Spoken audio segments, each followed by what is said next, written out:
एक ओर धर्म पर सियासत है तो वहीं दूसरी ओर जातीय समीकरण तैयार किए जा रहे हैं। दिल्ली की सियासत यूपी से होकर जाती है। ऐसे में यूपी में दलों ने 2024 के लिए अपनी कमर कसनी शुरू कर दी है और सबके निशाने पर इस वक्त दलित वोटर हैं। मायावती यूपी में कमजोर हुई तो बीजेपी और समाजवादी पार्टी ने दलित वोटरों को साधने के लिए अपनी कमर कसनी शुरू कर दी है।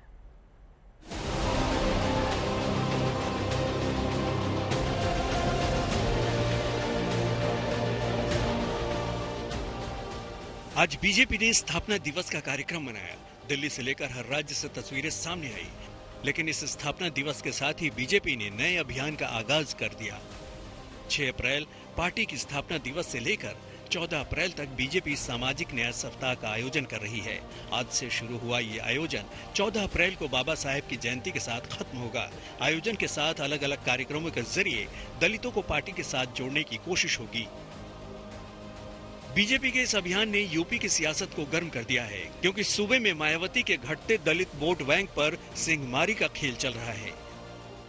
दलितों के नाम पर जो लंबे समय तक राजनीति करती रही, वो चाहे बहुजन समाज पार्टी हो, मायावती जी की पार्टी, जिन्होंने अकूत संपदा इकट्ठा करने का काम किया, दलितों की नहीं बल्कि दौलत की देवी कहलाने वाली मायावती जी ने कभी दलितों का उत्थान नहीं किया, और समाजवादी पार्टी ने तो सर्वाधिक दलितों पर अत्याचार करने का काम किया। जब जब उत्तर प्रदेश में समाजवादी पार्टी की सरकार बनी, तब तब दलितों पर सर्वाधिक उत्पीड़न की घटनाएं हुई। समाजवादी पार्टी सुप्रीमो अखिलेश यादव ने 3 दिन पहले काशीराम की प्रतिमा का अनावरण किया और साफ किया कि 2024 के लिए उनका टारगेट दलित वोट बैंक है। समाजवादी लोग कहीं सेंधमारी नहीं कर रहे हैं, बहुजन समाज को बांधने की कोशिश कर रहे हैं।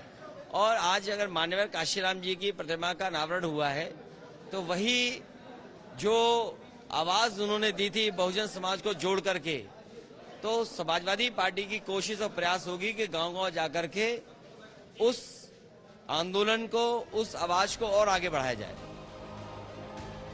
अखिलेश यादव ने प्रतिमा का अनावरण किया तो उधर बीएसपी ने काशीराम का एक पुराना वीडियो शेयर करते हुए सवाल खड़े कर दिए, जिसमें काशीराम दलित को लेकर सियासत करने वाले विरोधियों पर निशाना साध रहे थे।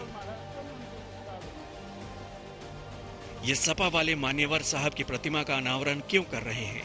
ये इसलिए कर रहे हैं क्योंकि इन्हें पता है कि सत्ता की मास्टर चाबी बहन जी के हाथ में जा रही है। चौकन्ना रहना साथियों, मान्यवर साहब ने पहले ही ऐसी ताकतों से सतर्क रहने को कहा है। इधर बीजेपी सामाजिक न्याय सप्ताह कार्यक्रम के साथ दलित वोट बैंक को साधने की तैयारी कर रही है, जहां बीजेपी के दलितों को लेकर किए जा रहे कामकाज को जिला स्तर तक पहुंचाया जाएगा। साथ ही अखिलेश के दलित कार्ड की काट में बीजेपी गेस्ट हाउस कांड लेकर आ रही है। इस अभियान में बीजेपी दलित वोटरों को बताएगी कि कैसे गेस्ट हाउस कांड में एक दलित बेटी की जान समाजवादी पार्टी से बीजेपी के नेता ने बचाई थी। जब गेस्ट हाउस कांड हुआ उस समय उनको बचाने का भी काम किया भारतीय जनता पार्टी ने, और दलित समाज की महिला को सुशोभित भी किया मुख्यमंत्री के पद के ऊपर। तो ये काम भारतीय जनता पार्टी ने किया है। तो इसलिए भारतीय जनता पार्टी का काम ये भी है कि अपने दलित समाज के लोगों के बीच में जाकर उन्हें बताएं, जो उस वक्त बच्चे छोटे थे, जो नहीं जानते थे, उनको भी बताया जाए कि किसने अपमान किया था और कौन आज आपके बीच में फिर आ रहा है रूप बदलकर। इनकी विचारधारा आपको अपमानित करने की है। समाजवादी पार्टी के लोगों से ये उम्मीद। हालांकि गेस्ट हाउस कांड के बाद पिछले लोकसभा चुनाव में अखिलेश ने मायावती के साथ मिलकर बुआ बबुआ की जोड़ी बनाई थी, जो फेल साबित हुई, जिसके बाद अब अखिलेश की सीधे दलित वोट बैंक पर नजर मायावती को फूटी आंख नहीं सुहा रही है। 1993 में काशीराम जी ने सपा बसपा गठबंधन मिशनरी भावना के तहत बनाई थी, लेकिन मुलायम सिंह यादव के गठबंधन का सीएम बनने के बावजूद उनकी नीयत पाक साफ न होकर बीएसपी को बदनाम करने और दलित उत्पीड़न को जारी रखने की रही।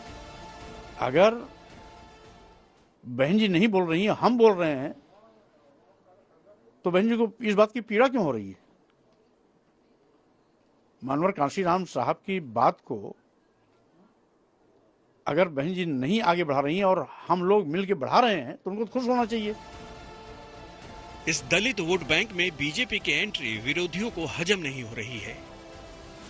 बीजेपी आरएसएस फोटो लगाती है बाबा साहब का, लेकिन बाबा साहब का फोटो लगा के संविधान की हत्या, इस देश के कॉन्स्टिट्यूशन की हत्या, लोकतंत्र की हत्या, जो हमारे इंस्टीट्यूशन है उसकी हत्या, तो ये फोटो लगा क्यों हो रही है?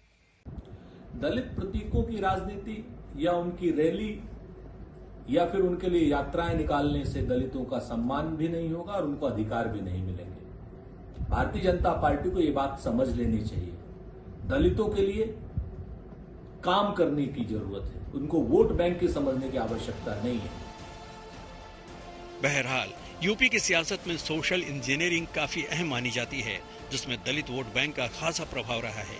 मायावती के सामने अपने कोर वोटर को बचाने की चुनौती है, तो वहीं बीजेपी और समाजवादी पार्टी ने इस वोट बैंक में सिंहमारी का पूरी तरह से मन बना लिया है। उत्तर प्रदेश में सवर्णों और पिछड़ों की राजनीति के बाद अब दलितों को लेकर के तीनों पार्टियों की सक्रियता तेज हो चुकी है।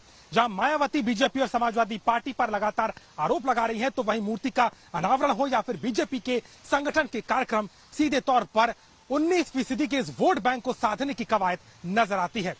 साफ है कि जमीन तलाश रही मायावती के लिए चिंता तो बड़ी है, लेकिन समाजवादी पार्टी और बीजेपी भी अब दलितों को साधने में लगी है, जो कि मिशन 2024 के लिए बीजेपी के लिए तो साबित होगा ही फायदे का सौदा, लेकिन समाजवादी पार्टी भी भरसक प्रयास में है, जिसको लेकर के दलितों की राजनीति इस वक्त उत्तर प्रदेश में तेजी से नजर आती है।